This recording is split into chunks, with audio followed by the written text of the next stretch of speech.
वो आप रिकॉर्ड कर लें।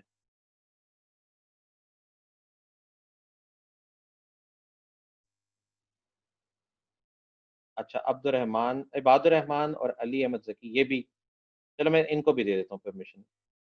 2-3 बच्चे इसको रिकॉर्ड कर लें ताकि फिर किसी का अगर मिस हो जाए ये, क्योंकि ये भी इम्पोर्टेंट टॉपिक है जो अभी हम स्टार्ट करने लगे हैं। ये बात मैंने आपको भी दे दी परमिशन, और अली अहमद जकी को भी दे दी। ठीक है जी। Absolute potential energy.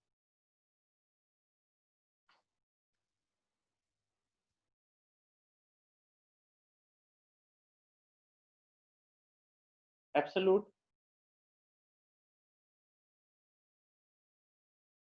और बच्चे भी आ रहे हैं। अगर आप बुक पे साथ देख रहे हैं तो एब्सोल्यूट पोटेंशियल एनर्जी है पेज नंबर 131 पे।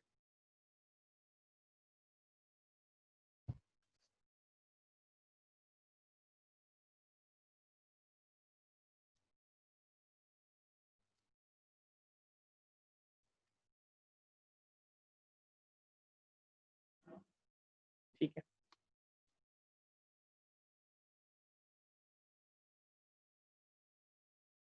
अच्छा, एब्सोल्यूट पोटेंशियल एनर्जी होती क्या है कि it is the amount of work required to,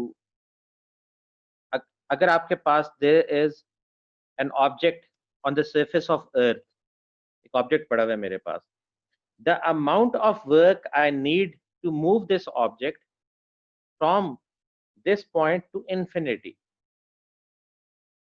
तो जो वर्क डन मैं करूंगा that is absolute potential energy. ठीक है। अब इंफिनिटी का क्या मतलब है? Infinity means any point outside the field,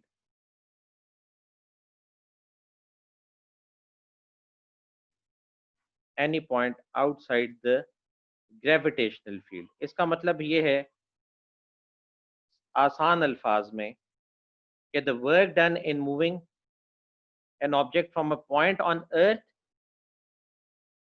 to a point outside the field, और मैं कह सकता हूं इन स्पेस, कि मैं अर्थ से किसी चीज को उठा के स्पेस में भेजना चाहता हूं, तो मुझे कितना वर्क उस पर करना पड़ेगा, that is absolute potential energy. ठीक है, जो वर्क मुझे करना पड़ा है। जब भी हम इंफिनिटी कहेंगे ना फील्ड्स में, तो in fields infinity means any point where there is no potential, यानी where there is no field. अब हम क्या करते हैं, हम कंसिडर करते हैं कि this is earth and the radius of earth is R E, जैसे आपने 9th में पढ़ा था, R E, radius of earth. हम ये कहते हैं कि एक मास है,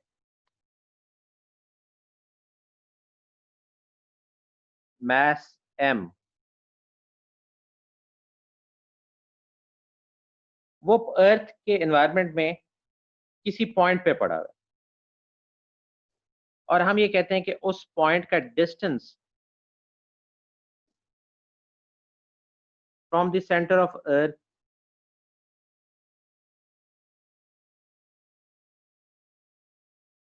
इज r1। ठीक है, तो r1 असल में क्या होगा, radius of earth plus height of object. ठीक है, और हमने सेंटर ऑफ मास से क्यों लिया, क्योंकि सारी की सारी जो हम डेरिवेशंस करते हैं ये न्यूटन्स लॉ की बेसिस पे हमारे पास कुछ फॉर्मूलाज निकले हुए, और न्यूटन लॉ ने क्या कहा था कि the force of gravitation is inversely proportional to square of distance between the masses। तो इसलिए हमने सेंटर ऑफ अर्थ से सेंटर ऑफ मास, ये जो मास हमारे पास इधर तक है, तो अभी जिस पॉइंट पे ये पड़ा हुआ है मास, इस पॉइंट को मैं कहता हूँ पॉइंट 1। ठीक है, और मैं एक लंबी यहां से लाइन लगा लेता हूँ ऊपर तक, मैं कहता हूँ कि भाई थोड़ी देर बाद मैं इसको मूव करूंगा पॉइंट 2 पे, और पॉइंट 2 का distance from centre of earth होगा r2, then this mass will be move to point 3, और उस पॉइंट का distance from centre of earth will be r3, and the points will go on so until it reaches the final point n, whose distances are n from the center of earth. ठीक है, और ये जो r1 और r2 के दरमियान जो distance है, और r2 और r3 के दरमियान, ये कांस्टेंट है, और इसको मैं कहता हूं कि दिस इज डेल्टा r, यानी यहाँ इन दोनों के दरमियान जो डिस्टेंस है दैट इज डेल्टा r। तो डेल्टा r क्या हो जाएगा, r2 माइनस r1, और ऊपर जाते जाएंगे तो डेल्टा r क्या हो जाएगा, r3 माइनस r2, फिर R4 माइनस R3, और फाइनली हमारे पास लास्ट दो पॉइंट्स क्या होंगे, n माइनस 1 और n। तो यहाँ पे पहुंच के डेल्टा R क्या हो जाएगा, Rn माइनस Rn माइनस 1। ठीक है, टोटल नंबर ऑफ पॉइंट्स हमारे पास n है।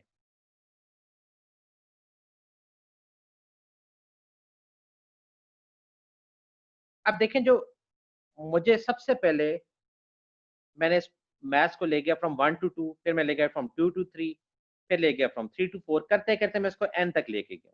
अभी हम इन्फिनिटी की बात नहीं कर रहे, अभी हम अज्यूम ही करें कि सारे के सारे पॉइंट जो हैं 1 to n, they are inside the earth's gravitational field.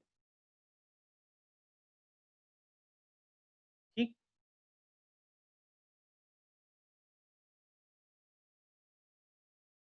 अब जब मैंने इसको मूव किया फ्रॉम 1 टू 2,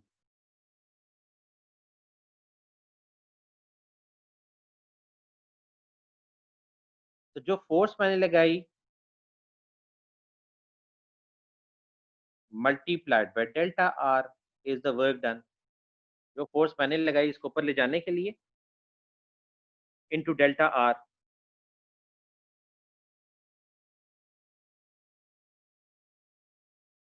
ठीक है,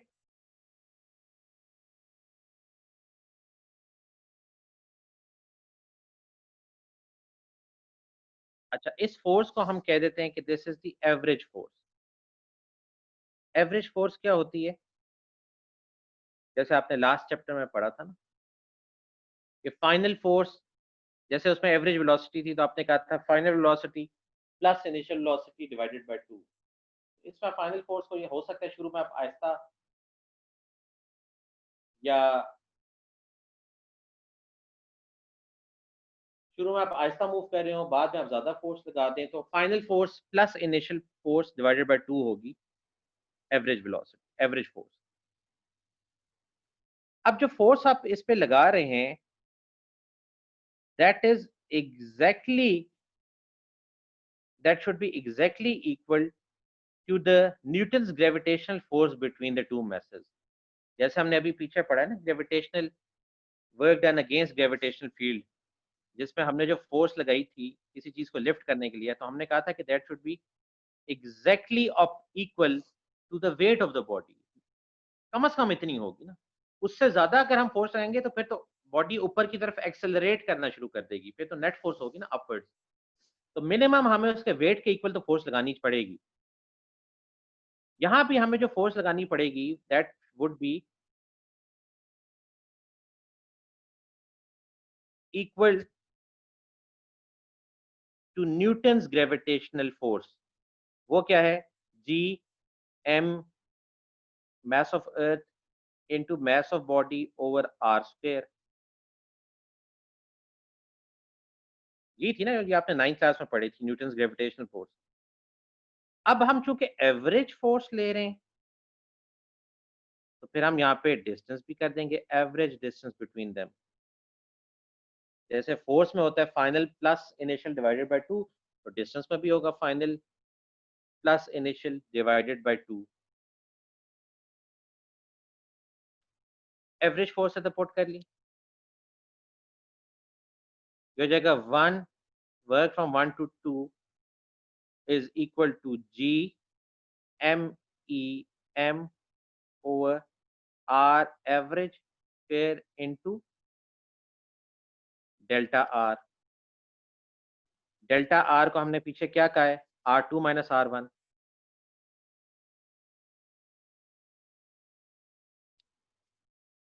डेल्टा आर को हमने अभी पीछे कहा है तो इन दो पॉइंट्स के लिए R2 माइनस R1।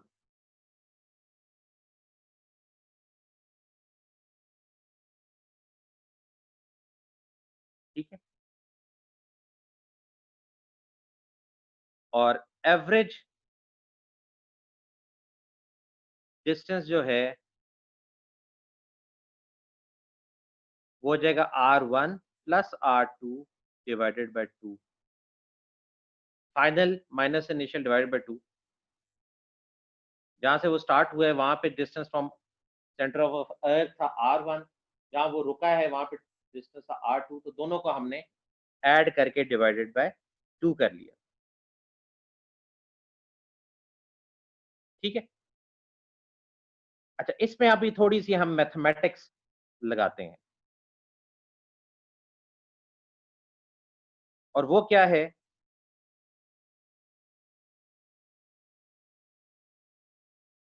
कि देखें R2 को मैं लिख सकता हूं, इधर से आप देखें तो R2 को मैं लिख सकता हूं R2 is equal to R1 plus delta are.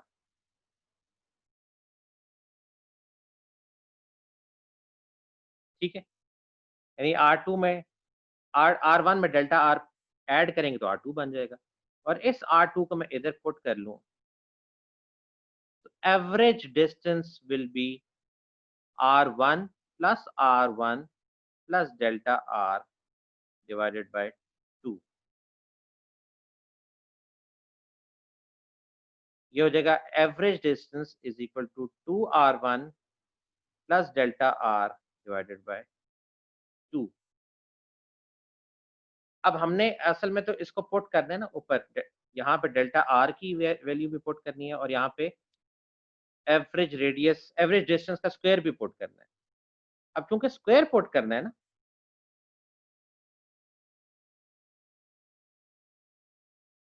तो हम इसका स्क्वायर ले लेते हैं, फिर स्क्वायर लेके पुट कर लेते हैं। 2R1 plus delta R divided by 2 whole square. अच्छा एक चीज हम अज्यूम कर लेते हैं कि ये जो पॉइंट्स हमने सपोज किए हैं 1 2 3 4, they are very close to each other,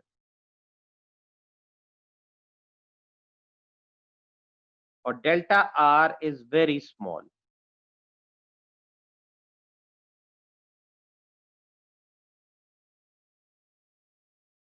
ठीक है, ये एक अजम्पशन हमने यहाँ पे कर ली कि delta R is very small. अब हमने जब यहाँ पे स्क्वायर लिया तो ए प्लस बी होल स्क्वायर वाले फॉर्मूला से ये ओपन हो जाएगा, 2R1 प्लस डेल्टा आर, तो आर ए वी क्या आ जाएगा,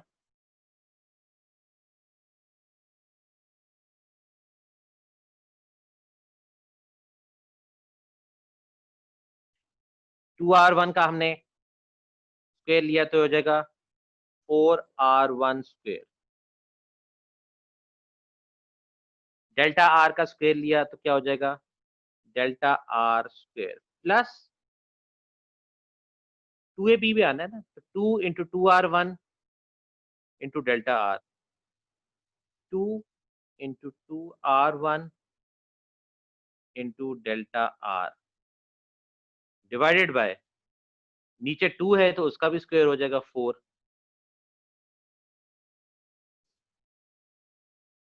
ठीक है,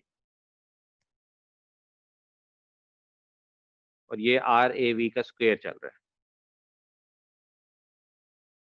ये हो जाएगा 4R1 square plus delta R square plus 4R1 delta R over 4।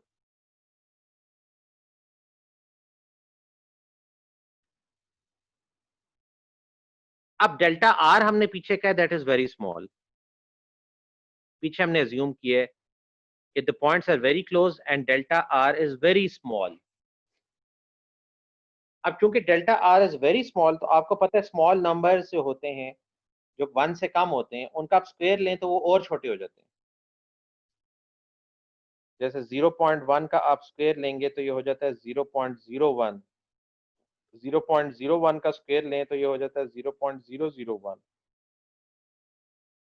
तो स्क्वायर लेने से और छोटा हो जाता है। डेल्टा आर पहले ही हमने बहुत स्मॉल लिया, हमने कहा the points are very close to each other, तो इसका ये मतलब है कि delta R square is nearly equal to 0।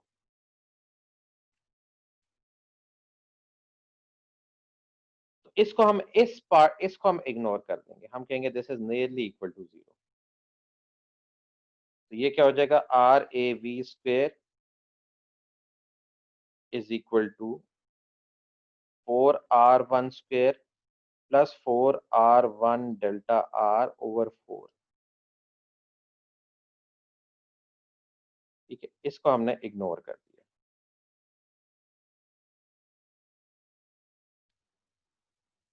अब डेल्टा आर का आपको पता है कि क्या होता है, delta R is R2 minus R1। ये डेल्टा आर आप इधर पुट कर लें, तो ये क्या हो जाएगा, R A V square is equal to 4r1 square plus 4r1 R2 minus R1 over 4। ये क्या हो जाएगा, R A V square is equal to 4r1 square plus 4r1 R2 minus 4r1 square over 4। अब देखें 4r1 square और 4r1 square cancel हो जाएगा, और फिर ऊपर जो 4 है और नीचे जो 4 है ये भी कैंसिल हो गया, तो आपके पास आ गया R A V square is equal to R1 R2।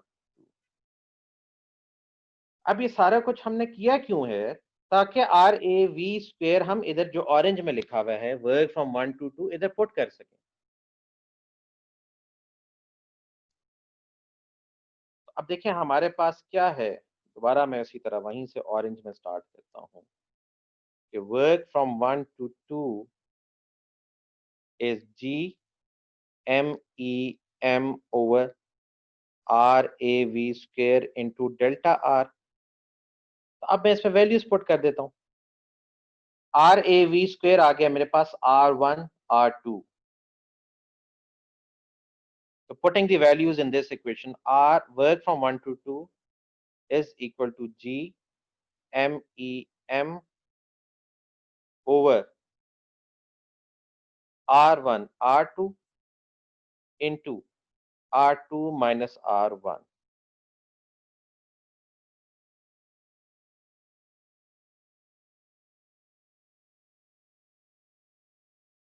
इसको मैं लिख सकता हूँ G M E M into R2 over R1 R2 minus R1 over R1 R2। R1 R2 दोनों से डिवाइड हो गया जाके,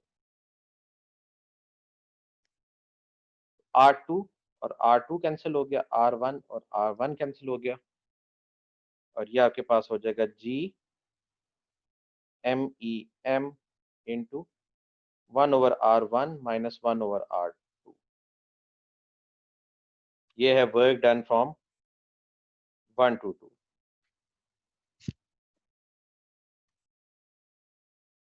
ठीक है जी। अब मेन तो जो चीज थी वो ये थी, आगे हमारी डेरिवेशन आसान है।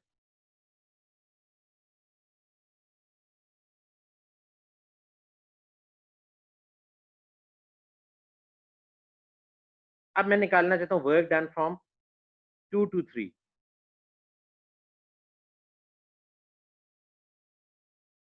तो मैं इसी पैटर्न पे, मुझे अब सारा प्रोसीजर दोबारा करने की जरूरत नहीं है, मैं कहता हूँ वर्क डन फ्रॉम 2 to 3, यानी सेकंड पॉइंट से थर्ड पॉइंट पे हम ले गया हूँ, GMEM। अच्छा, ये ई जो है ना वो सबस्क्रिप्ट में लिखा हुआ है, mass of earth into m। अब ये क्या हो जाएगा, 1/r2 minus 1/r1, sorry r3। इसी तरह work from 3 to 4 will be GMEM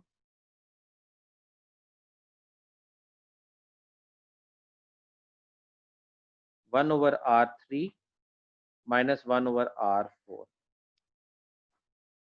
अब ये चलता जाएगा चलता जाएगा, 0.4 से 5, 5 से 6 करते करते हम लास्ट पहुंच जाएंगे कहाँ पे, पॉइंट n-1 टू n।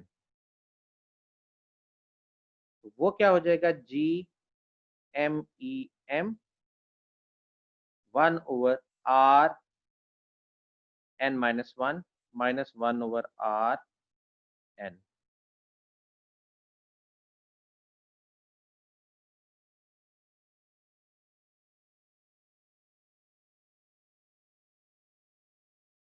अब मैं निकालना चाहता हूँ, ये देखिए मैं तो कहाँ से कहाँ लेके जाना चाह रहा हूँ फिगर में, आप देखें फ्रॉम 1 टू n लेके जाना चाह रहा हूँ ना।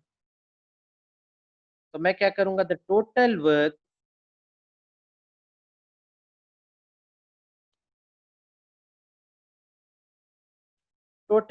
From 1 to n will be work done from 1 to 2 plus work done from 2 to 3 up to work done from n-1 to n।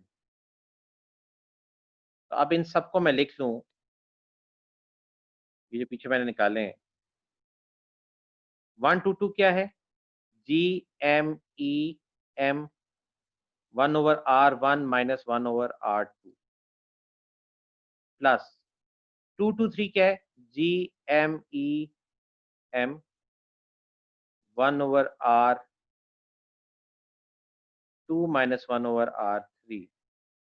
इसी तरह फ्रॉम 3 to 4 क्या होगा, MEM 1/r3 minus 1/r4 up to last क्या है, GMEM 1/rn-1 minus 1/rn।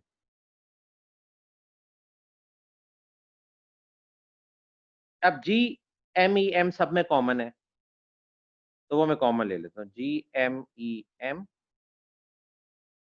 और brackets में क्या आ जाएगा, 1/r1 minus 1/r2 plus 1/r2 minus 1/r3 plus 1/r3, और इसी पैटर्न से ये चलता जाएगा और एंड पे हमारे पास बचेगा -1/rn-1। इसी पैटर्न को हम देखते जाए ना, प्लस 1/rn-1 माइनस 1/rn। तो अब पैटर्न ये बन रहा है कि R2 का हमारे पास पॉजिटिव भी है और नेगेटिव भी, वो कैंसिल हो गया। R3 भी पॉजिटिव भी है, नेगेटिव भी कैंसिल हो गया।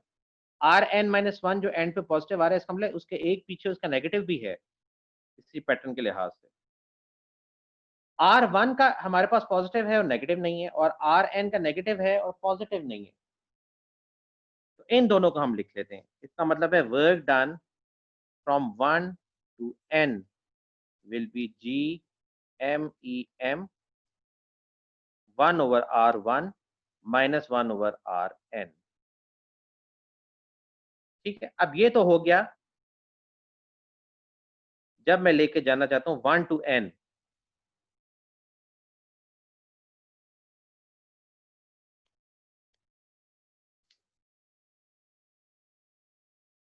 अब हमने कैसे डिफाइन किया था एब्सोल्यूट, ये जो हमारा टॉपिक है एब्सोल्यूट पोटेंशियल एनर्जी, हमने इसको कैसे डिफाइन किया था कि work done in moving an object from a point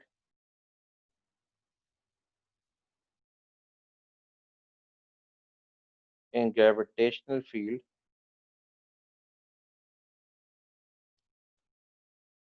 to infinity या to a point outside field या to space हम कह सकते हैं to a point outside field जिसको हमने कहा था infinity।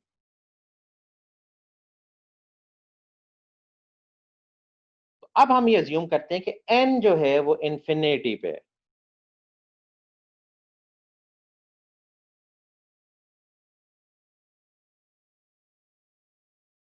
assuming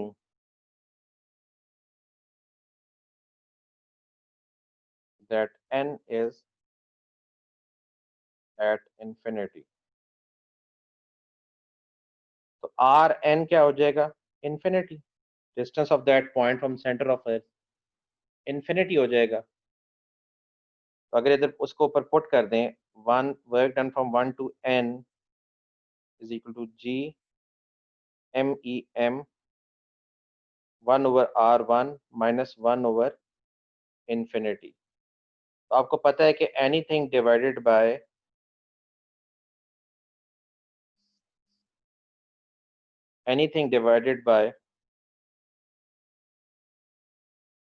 infinity is 0।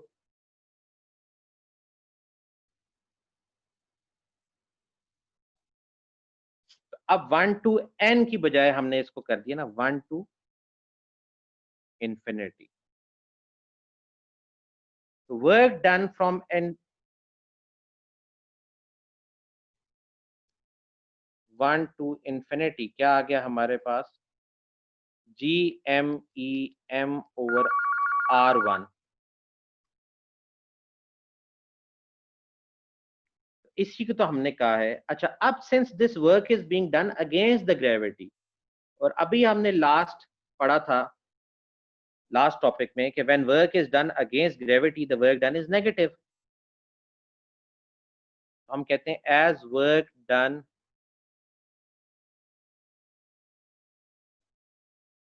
Against gravity is negative.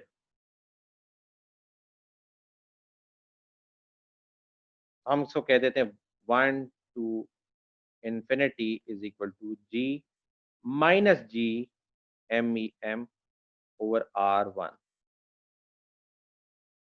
Gravity के अगेंस्ट जब हम किसी चीज को लिफ्ट करते हैं तो the work done is negative. तो अब work done from 1 to infinity को हम नाम दे देते हैं एब्सोल्यूट पोटेंशियल एनर्जी और वो क्या हो जाएगी माइनस GMEM ओवर R। अब R1 को हमने R कह दिया। मतलब क्या है इसका कि अगर ये this is earth and this is any point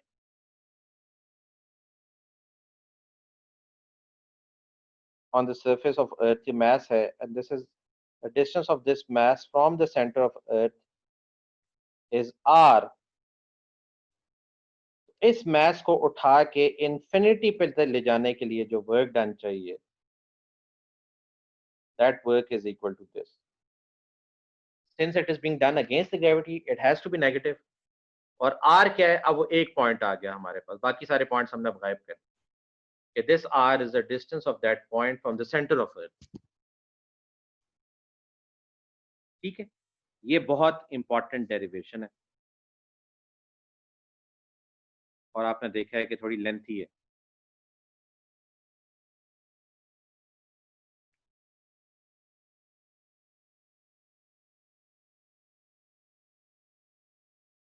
जो बच्चे रिकॉर्डिंग कर रहे हैं वो अब स्टॉप कर लें क्योंकि कंप्लीट हो गया।